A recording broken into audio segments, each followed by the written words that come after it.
great, which is nice to see. But you do get to a point where it doesn't scare you anymore, and there are things that are used to be intimidating and were kind of obstacles to overcome, and now it's very clear how next challenge. Yeah, it's very clear how to make that show. Stop wearing a condom. Exactly. Might be one Exactly. suggestion I could when you draw. Yeah, yeah. I got to say, my nephews. I was just over at my sister's house a few weeks ago, and my nephews were all in the house, and I said, "What shows you watching?" And they said, "Family Guy," and I said, Uncle Adam knows that guy. And they went, okay. It's long. It's a good 5 Mississippi, and then we moved on. Yeah, see, this is why it's time to move on. I know, especially for me. Care. What is it with kids today? Because first off, if I knew someone who knew someone who knew someone who had a go-kart, I would have been out of my mind. Now it's like literally, it's like my sister. But this is where this is here. This is here. Yeah, well, that's why. They see it all the time. Their favorite thing growing up was Buzz Lightyear. And I was Commander Nebula in the Buzz Lightyear series, the Disney cartoons. They did 100 episodes of them. And at some point, I walked in the room like MacArthur returned to the Philippines. I said, I was in this room, Commander Nebula. And they're like, you're blocking the TV, old man. Yeah. And I was like, yeah. wow. Because I just would have been like, where do you go and what do you do and do you draw it yourself? And who basically, these kids today have no respect for their elders. They don't give a shit. It's happened. Know. You've become that guy. They know what you want, and they are withholding. They smell it on you. Maybe they smell the neediness on me. Yeah, I think so. Please love me. Yeah. Please accept me. You got to validate before you come in the room, Adam. Oh, Jesus Christ. I mean, I remember when I was a kid, my friend's dad knew a guy who made a country record once, and he was a big celebrity to me. Never heard of him, never listened to the record, but he made an album. Good enough. Yeah. Done. Yeah. He may as well just been Burt Reynolds. Like it was Sam Waterston sometimes came to our hometown because he had a house there when I was a kid, and it was a huge thing. It was like, oh my God, here's Sam Waterston in our church. Oh, what's it going to take to move the needle with these kids now? I mean, I don't know if it's YouPorn is burnt Justin out Bieber. all the pleasure centers. Bieber, but then they would say he's lame. I don't know. What day are they at that? That happened fast. I'm just saying, if I was into the Family Guy and I tossed out the Family Guy, I would have had a lot of follow-up questions. Maybe they're playing it cool in front of you. Family Guy is so fucking 5 years ago, man. They brought it up. They're the ones who said they watched a Family Guy. Jesus Christ. Certainly weren't doing it because of my death character. I mean, they weren't blowing smoke up my ass. They don't appreciate that's never celebrity. Happened. That's the problem. Yeah. Well, anyway, so you come out, you do the pilot, $50,000, locked up in your small apartment that I'm sure on occasion you like to drive by in your fancy car on your way to your house up in the hills. Throw a couple of eggs or Molotov cocktails. And now Family Guy gets picked up, and you're doing it, and it gets picked up, and it sort of goes away as fast as it shows up. But because the ratings weren't good, or what was the deal? They moved the show around, from night to night, and that's death for any show. I mean, the show has to have a home base, an audience has to know where to find it, and particularly with animated shows, they have to be. Shows on television work best when they're with other shows that kind of hit the same part of the brain. NBC's must-see TV lineup is a perfect example. Sure, it's or the CW.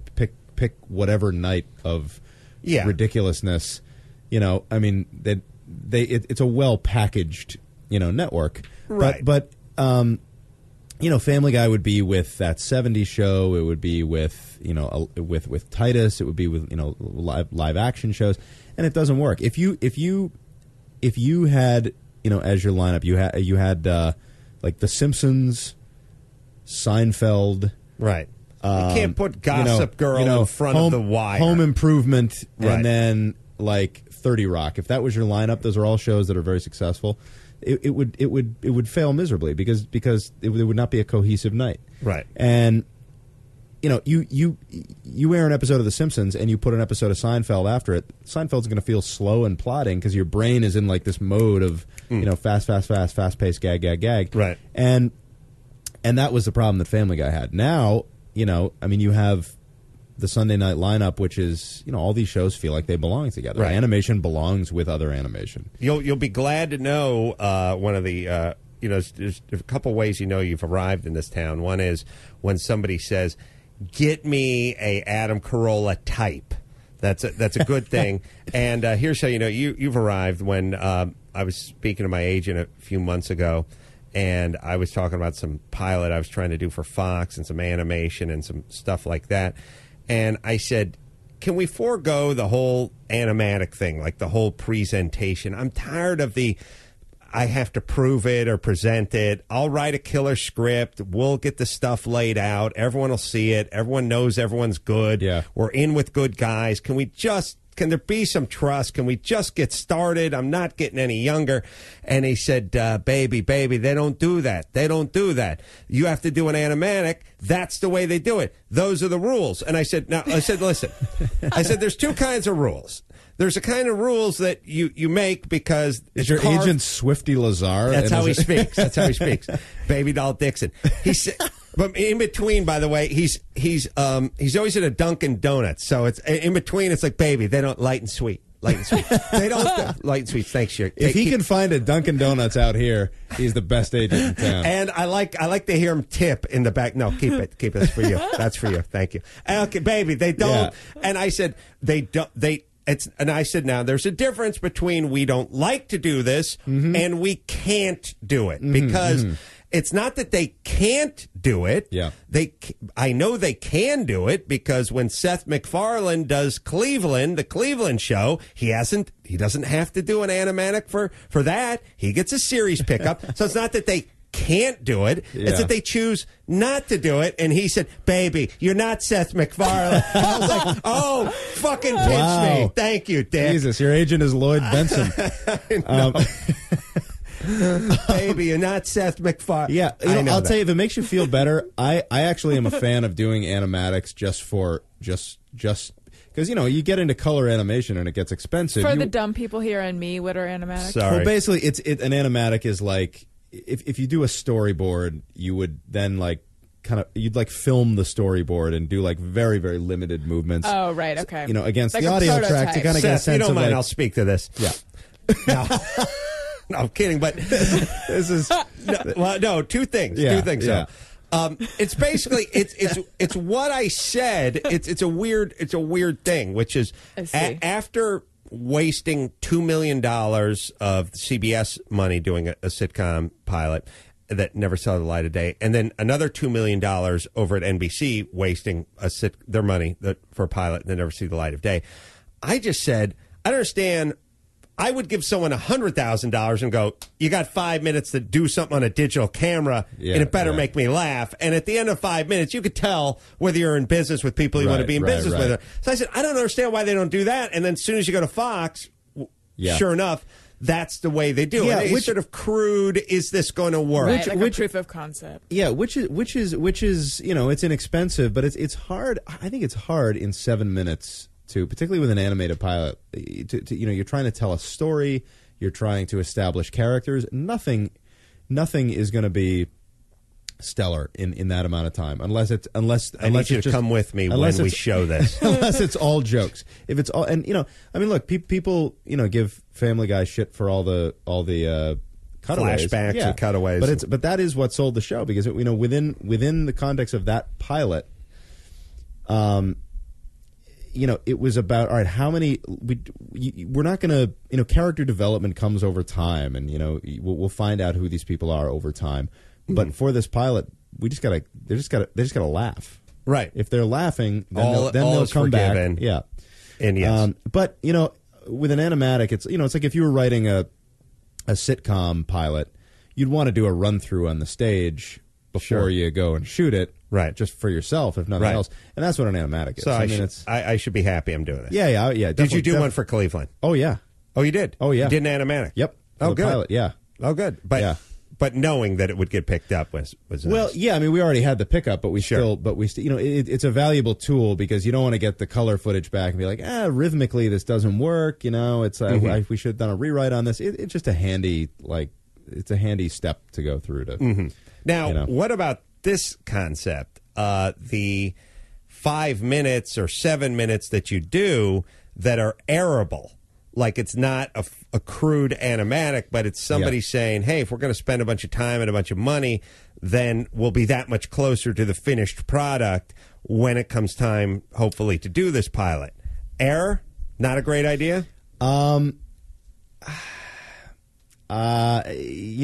idea. Well, how long is your pilot? I have the animatic part? Yeah. I have no idea. However long they are. You're talking about airing because you can't air something that's 5-7 minutes. No. What I'm saying is as a piece of the show. As a piece of the show. Yeah, like let's say we have not enough currency to beat Cleveland, and we don't have, as my. I have a feeling whatever this is should take a lot less explaining, and I'm a little dense. What I'm saying is the notion of creating 5 minutes worth of material that could then be put into the actual pilot and used so that time and money in a way didn't go to waste. Yeah, I mean, I don't know if that's done or not. It's generally that's not how Seth MacFarlane would do it. Generally, I can hear my agent telling me that already in between the light and sweet. Generally, the idea is you want that half hour to be cohesive. You want the same team of animators. You're saying it's almost impossible to sort of do something a year earlier and then have it seamlessly. I'm sure it's possible. It's just going to be harder. Right. Interesting. What about the idea of selling an animated pilot based on discussing it on a podcast? That's a wise plan. Yeah. Hey, I don't know what it means, but I'm trying to process that. Anyway, it's called Squiddly Don'tly, and that's about all I can say about it. Seth, every time you come here, we have to ask you to do one of the voices. Otherwise, it just doesn't feel right. And Mike Lynch said, why don't you have Seth read a paragraph of your book as Stewie? And I thought... Is that why it's conveniently open there? That's why it's conveniently open. But I thought, the beginning of the book, and thank you for writing a nice tweet and a nice whatever. He's mentioned it a lot. And thank your assistant for reading the book and writing something nice as well. The story was I was heading over to do a voice on The Family Guy, and because The Family Guy's The Family Guy, I got a call from my agent at 11:30 that the mission for 11:45 was scrubbed.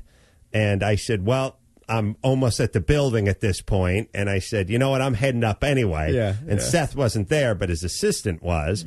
And I just walked up to him and I go, you're a writer, right? And he said, yeah. And I said, he sort of said, how'd you know? And I said, because when you want to be Seth MacFarlane's assistant, it's not because you want to blow him, but because you want to be in the game.